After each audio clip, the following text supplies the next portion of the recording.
Welcome back to iNN's second half of Headlines and Beyond. We were finishing up talking about Obama's disaster results, really, in healthcare.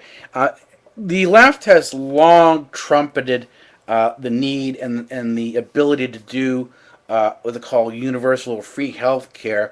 But really, around the world, in any of the systems, if you really pick up and look beneath the hood, it's really been a massive failure. They're even gotten to the point now in Europe and in a lot of these more socially left-leaning healthcare systems that they're now recommending that people be put to death.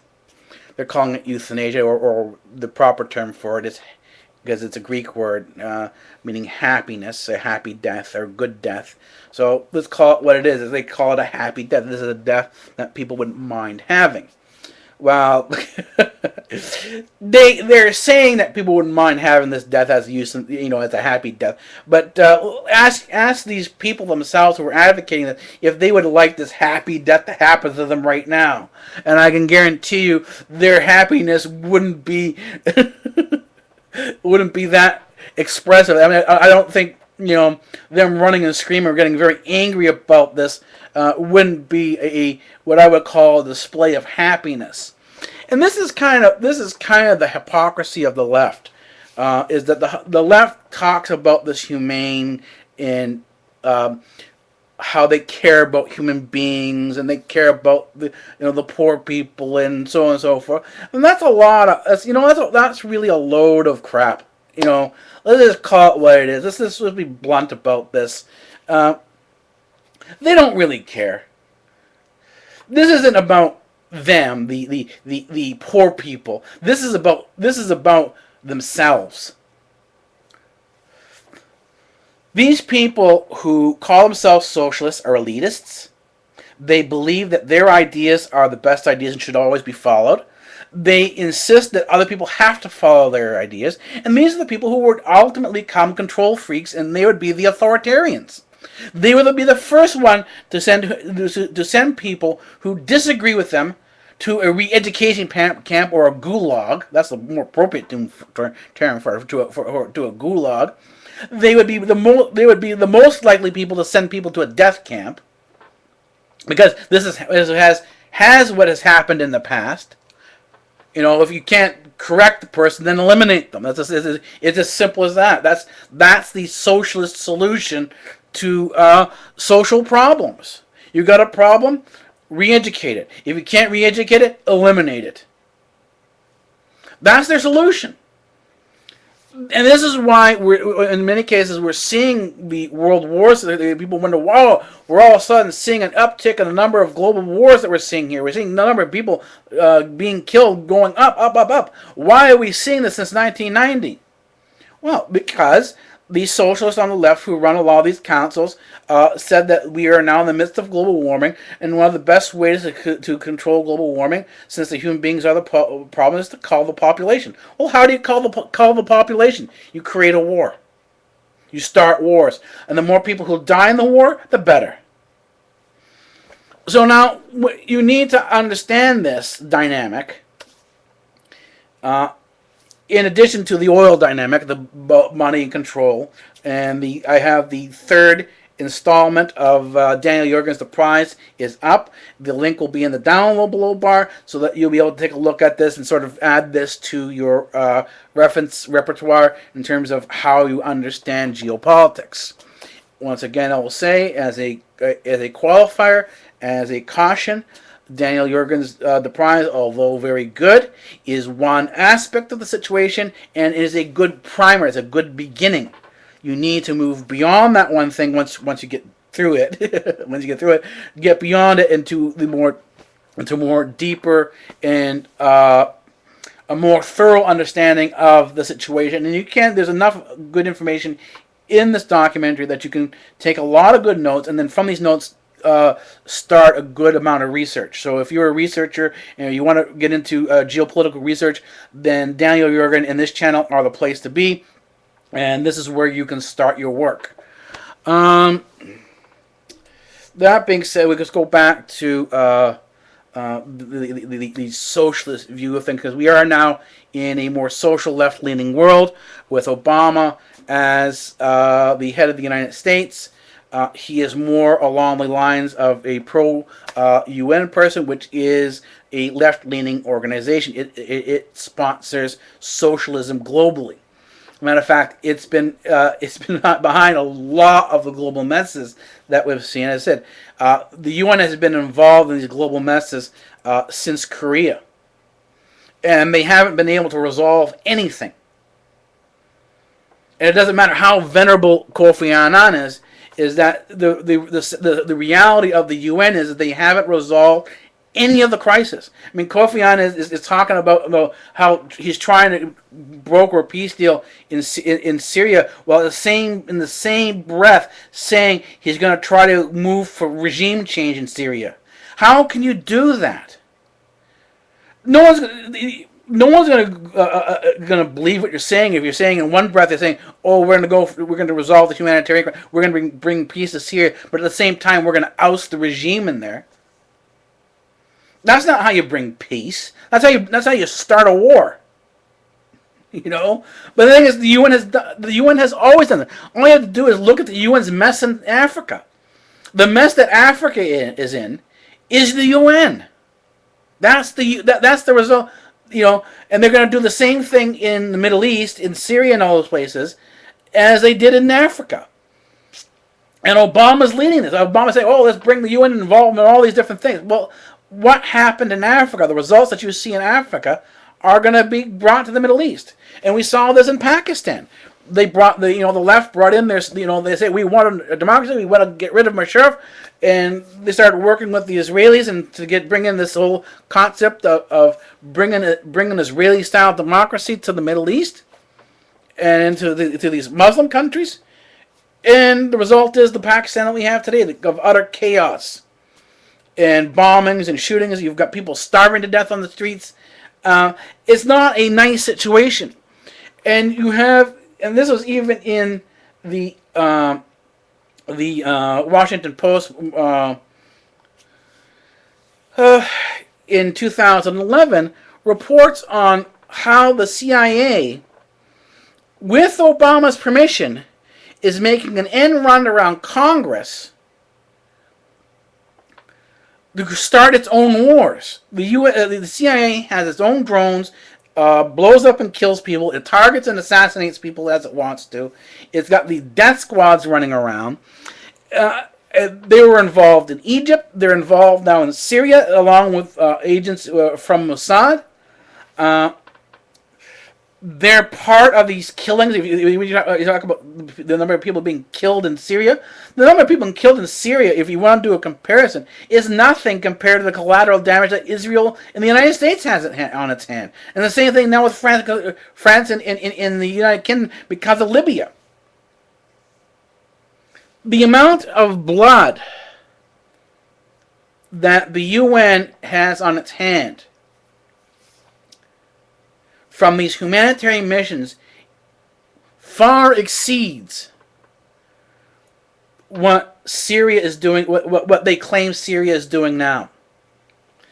And the problem is that if this is the case, and we're using Syria as the marker for regime change, then it can easily be stated that we can now argue for Obama's regime change, that Obama has lost his legitimacy. We need to start looking at, because they're starting to do this now, because they couldn't get Assad too well, they're now starting to attack his wife.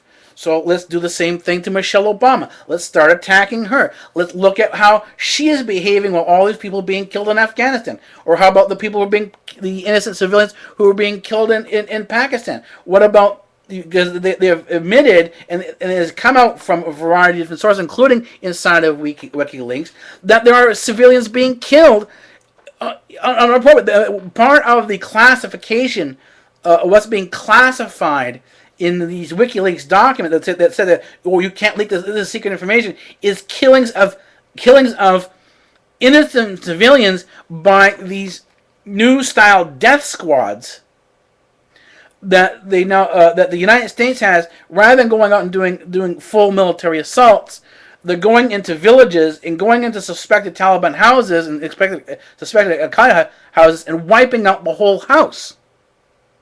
And that means everybody inside, men, women, and children. And this is what's in the WikiLeaks. And this is what the United States and the Western powers was afraid was going to get out in the WikiLeaks. But although it was noticed, it was simply ignored by the mainstream media. Like Anderson Cooper, none of this was seen on Anderson Cooper. I had to dig pretty deep and go into other sources in order to find this. And I think none of this stuff was seen in mainstream media. And it should have been.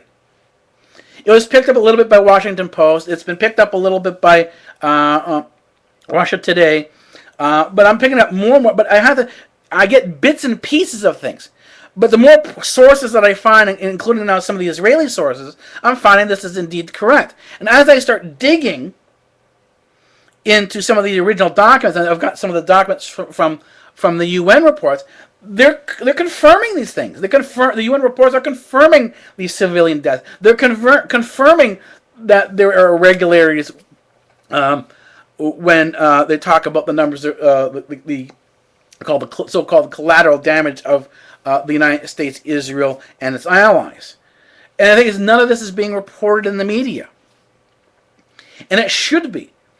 Because this is a failure of foreign policy of monumental proportions. When you're saying you're going in for humanitarian reasons, and then you go in and overthrow a government, killing more civilians than you're protecting, you've got a serious problem with your foreign policy. But Obama doesn't seem to understand this. Giving him the credit that he doesn't understand this. I mean, think about what this says. He either doesn't understand this Harvard graduate doesn't understand the amount of damage and the number of civilians he's killing, trying to save the small amount of, trying to protect the small amount of. In other words, he's killing more civilians to protect a smaller number of civilians. So he's a waiter. One glass falls. To protect the one glass, he drops the entire tray.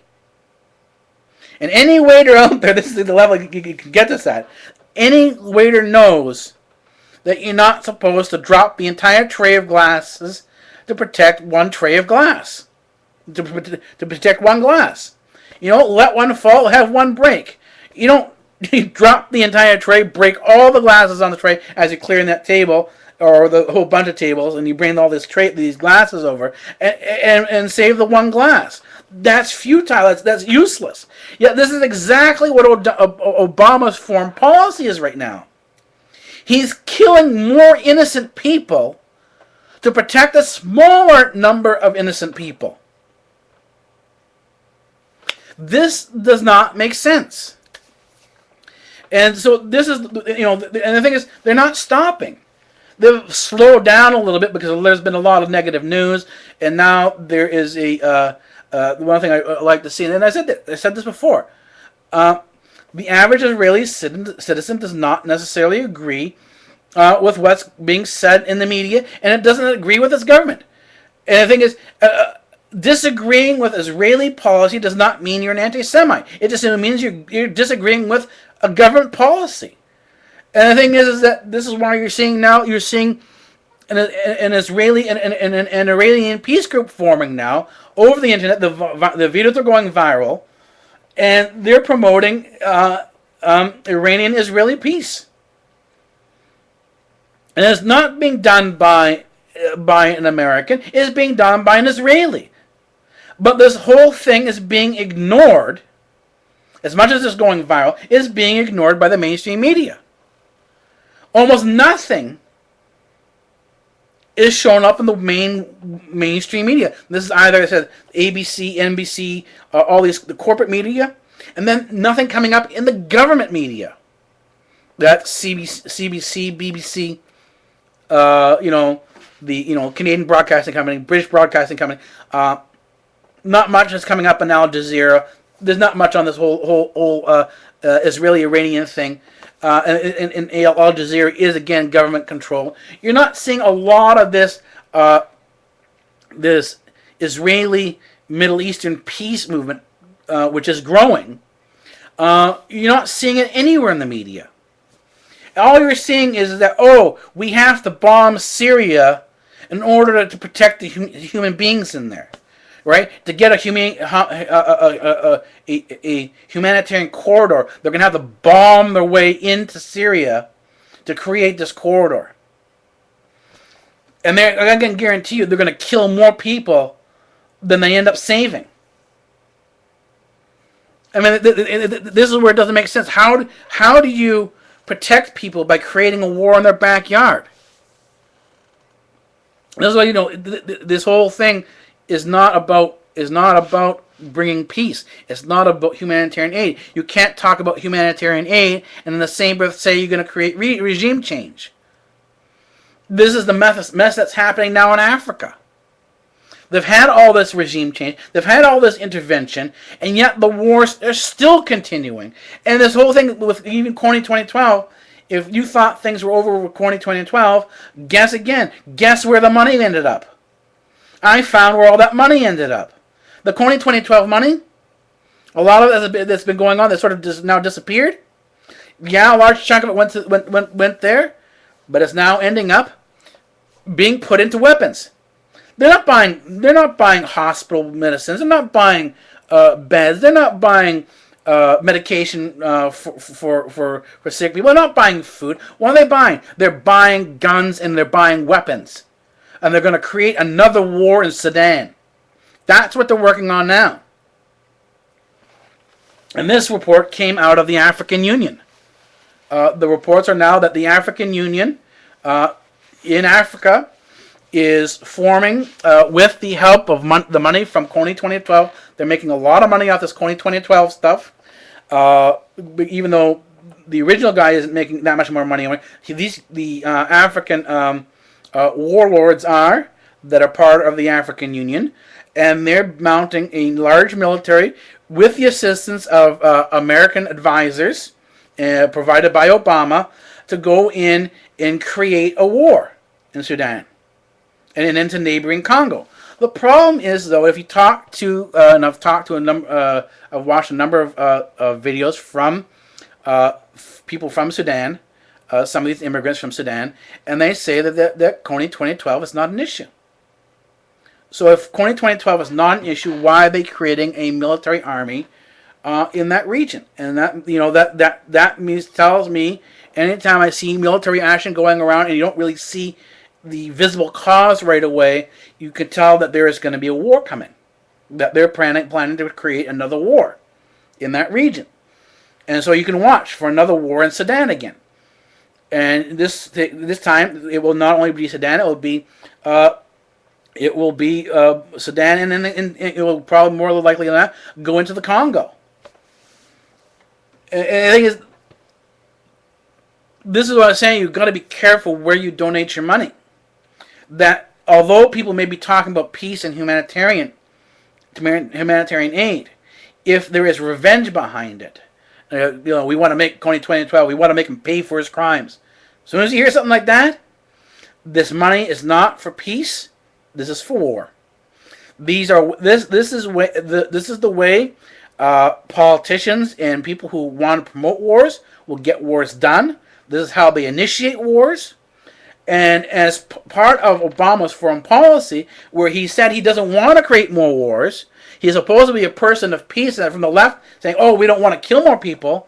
This is the exact opposite. This is the exact opposite of what he's supposed to be doing.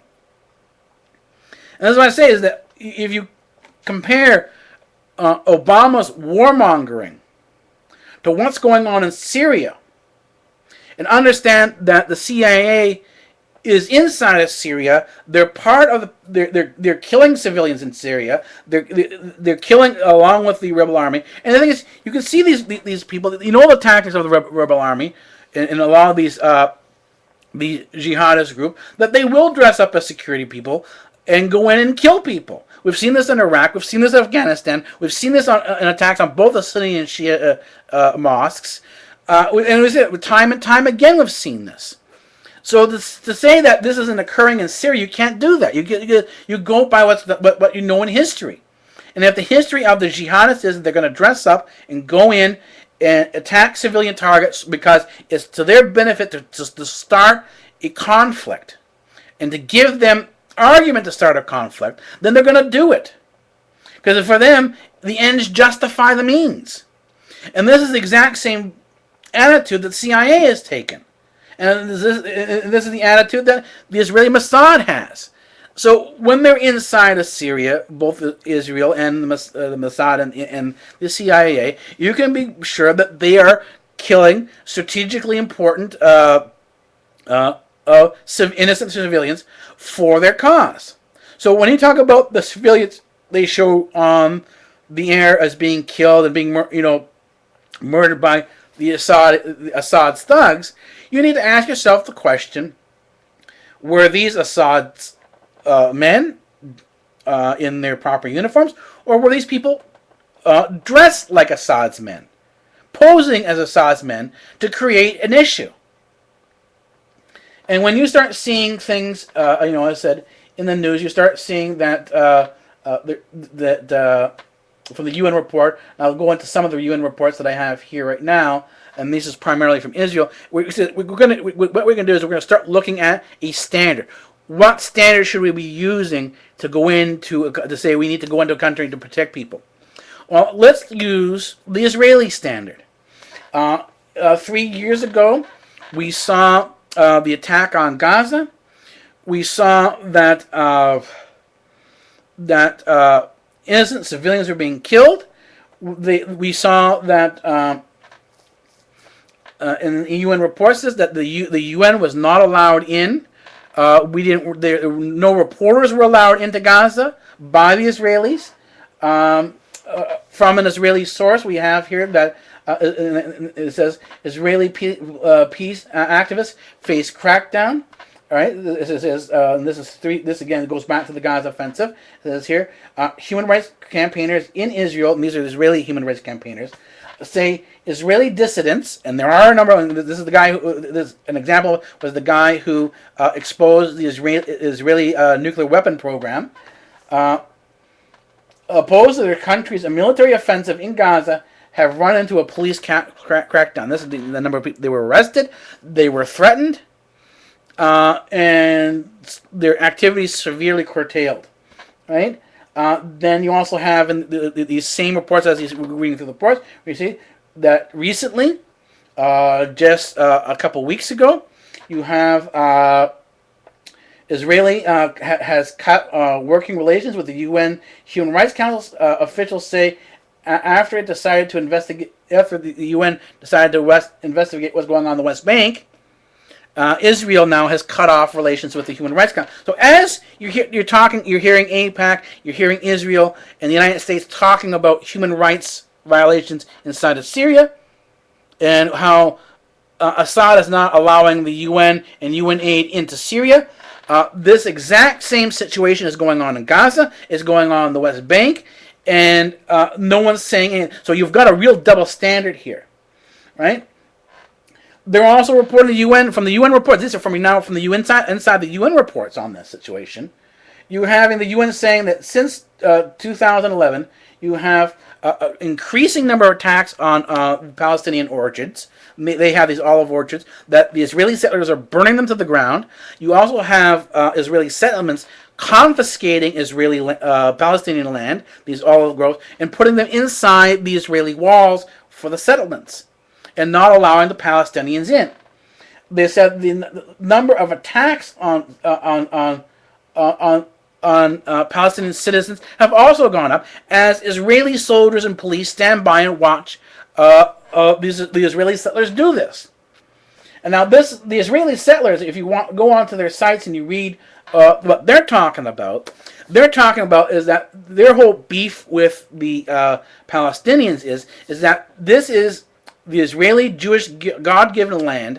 God gave them this land, and that these Palestinians don't have a biblical right to this land, and that they should leave.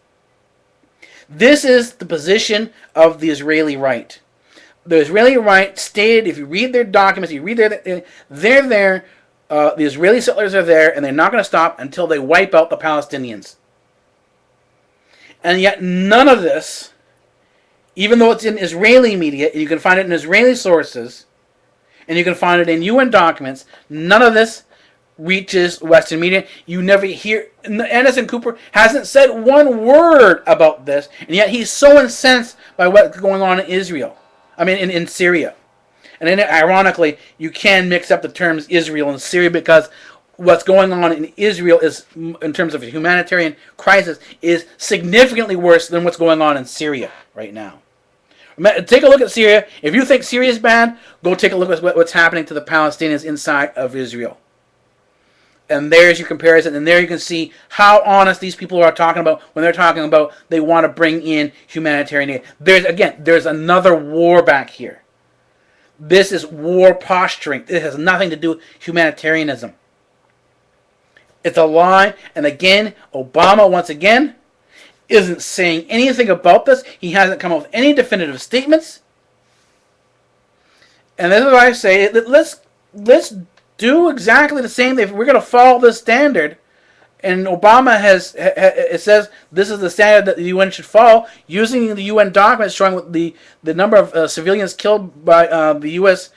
Is the U.S.'s actions under Obama. Obama now has no legitimate right to rule, and it's time for regime change. And Obama needs to go in this 2012 election. Obama needs to go, and this is a simple fact. And I actually wonder if the Republicans will actually pick this up, because this doesn't really look good for them, because they're also ignoring a large chunk of what's going on in the Middle East. So here's an option here. The Republicans have a huge option here where they can really unseat Obama if they were really Americans. If they're really going for the proper GOP terms, if they're going to really live up to the constitutional ideals of the United States, of the flag they supposedly love, then they can wipe out Obama and get him out of office easily, without question. The question is, will they do this? Will we see this in any of the mainstream media at all? And that's it for tonight. I said down below there will be the link to the Daniel Yergin's The Prize. So far, YouTube has been pretty good. I haven't run into any censorship problems. I'm still being flagged, and a lot of the content that I'm putting up is being flagged. For some reason, it's being flagged by a music group. It's not being flagged by the actual owners of Daniel Yergin's The Prize. It's being flagged by the so-called music. I don't know who this music group is, but they're flagging this as saying this is their copyrighted material. So I have a feeling that this whole thing is bogus, that there is an attack going on. So I'm going to be saying right now that iNN is being attacked by a particular group. I don't know who the group is politically, or what political acts they have to grind. But so far, YouTube has been pretty good. I'm going to give them credit for being good and not really rushing to the gun. I do need to say to YouTube, though, you do need to be careful with this false flagging. And this is it. You need to be careful with the materials that you want to pull from the internet. Somebody flagging may not be flagging for the reasons you think they are. They may be for political reasons. And what the flagging may be an attack and not really a concern. It may not be legitimate. So YouTube, please, use discretion when you pull stuff down. Be careful with the flagging. Don't automatically knock things off the air. And so far they have. You've been pretty good with this. Facebook, on the other hand, has been really bad about this. So I said, YouTube, keep up the good work. Don't flag things. Don't knock people off the air. And then what you can do, you can stand up and say, we're not Facebook. On YouTube, on Google Plus, you have freedom here. If you do this and you state that, I guarantee you a lot of people on Facebook will leave Facebook. It will kill their IPO. You'll have less competition, and you'll do well. Freedom does provide you with good perks as long as you stand up for it. All right. Have a good evening.